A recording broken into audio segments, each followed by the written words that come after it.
What's up, everybody? Angel Ghost Girl here, and today we're going to have another haunted reads, but we're already done with the Zach Bagans book, so we are going to do a magazine this time, and I have some, ghost stories hopefully coming again soon, or at least a ghost story coming soon as well.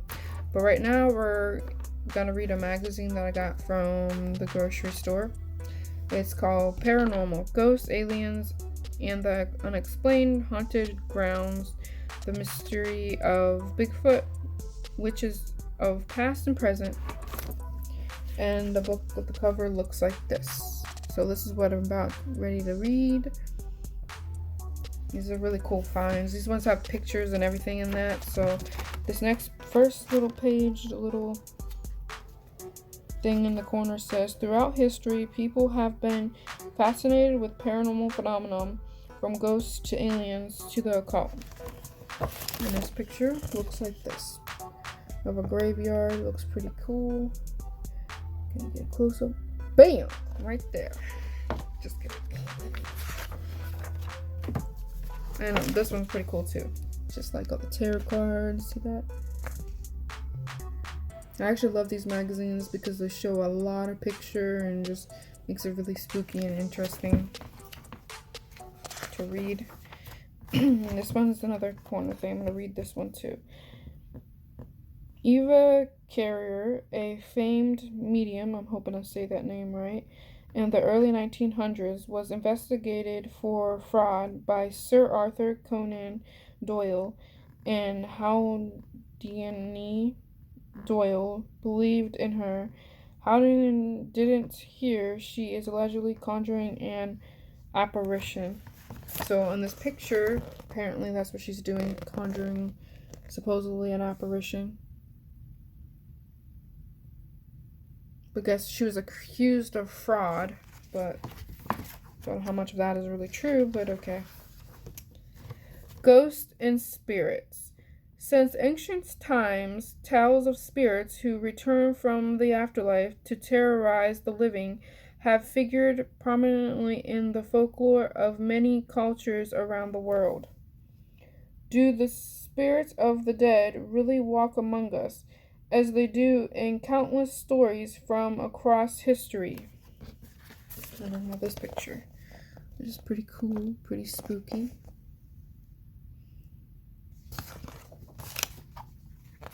So we get to a couple paragraphs.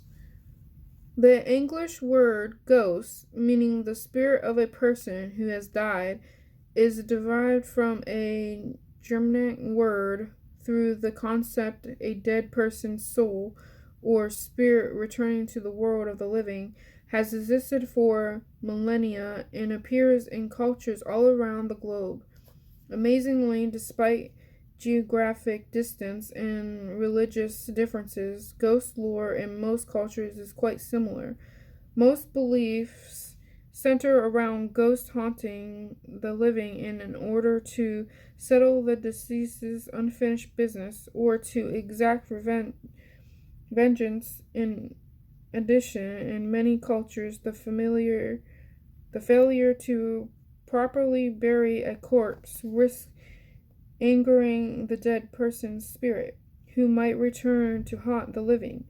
These beliefs have contributed to a rich literary tradition of ghost stories that have heavily influenced contemporary American ideas about the paranormal. Stories as old as time. People living in ancient times, a region in the Middle East, Mesopotamia? I don't think I'm saying that right, but oh well.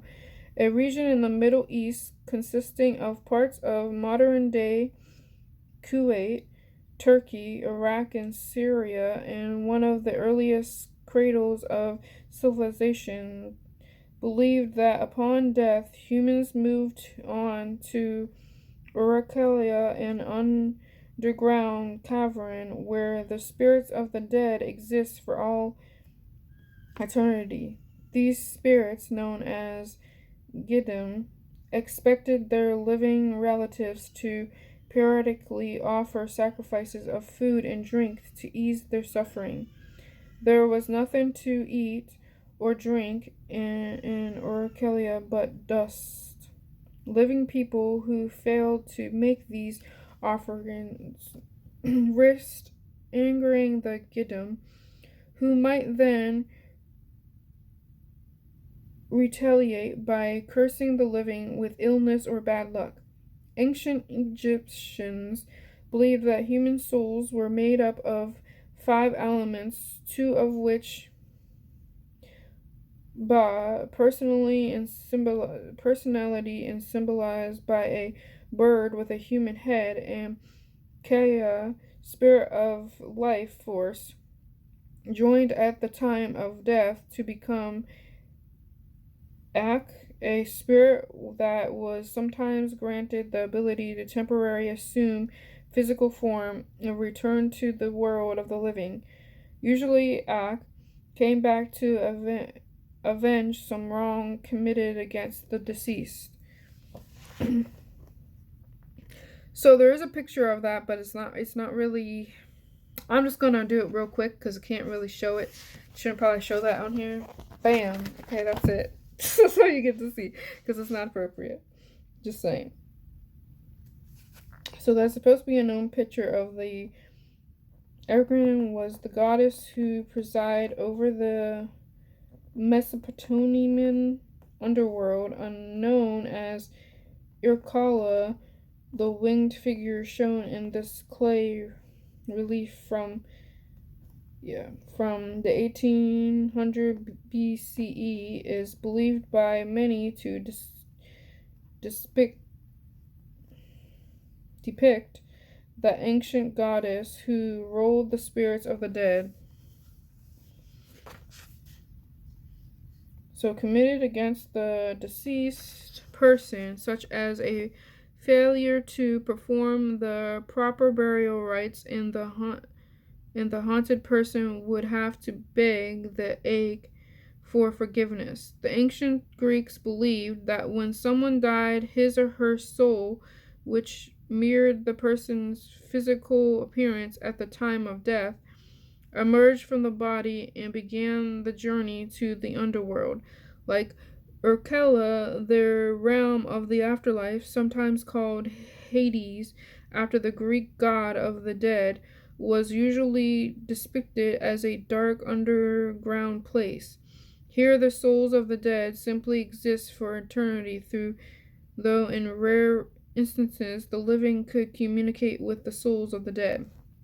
For instance, in Book 23 of the epic poem, the title Iliad, Achilles is visited in a dream by the ghost of his former comrade in arms, Patroclus, who asks the hero to burn his body and bury his bones so he can journey to the realm of the dead.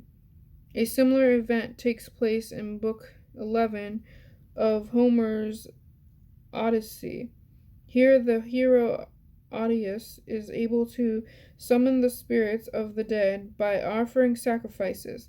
These spirits are able to see the future through their restlessness, like those of the ache, is usually related to improper burial. Odysseus' former comrade Alpiner begs the hero by ensure that his body is properly buried. In the 5th century BCE play, The Emeralds, the third installment of the Austere trilogy, the ghost of Queen Clytemnestra seeks revenge on her son, who killed her in retaliation for her murder of his father, Agamemnon. I guess I said that right. The ghost of Rome. The Romans adopted many of the Greeks' beliefs about death. The underworld and spirits. Out of these beliefs emerged several notable ghost stories, For instance, first century historian Lucas Mestris Platurux, all these hard names to say, who was born in Greece and later became a Roman citizen, known simply as Plutarch, recounted the story of the haunted bath in his hometown of Charmenia. According to Plutarch, some 2,000, I guess for some 2,000, Audius makes a sacrifice to summon a ghost who can tell him his future in this circa 1718 watercolor by Swiss painter Henry Fossili.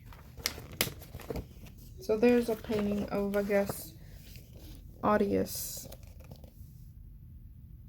sacrificing somebody to an evil spirit. Apparently that's what they're trying to say.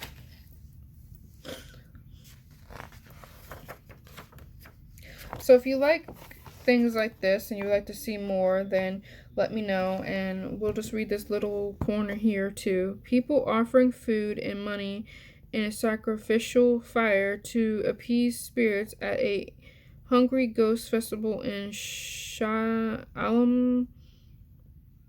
I'm just going to call it in Shah.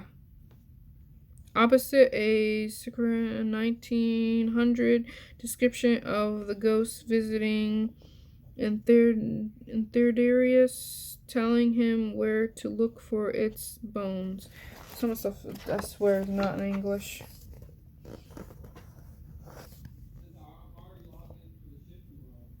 So that's going to be it for the day. And if you like videos like this, just like and subscribe and comment in the comments below.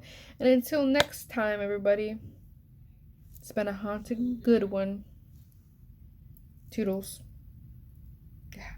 Ghosts and spirits, that's the cheer. Ghosts and spirits, oh my dear.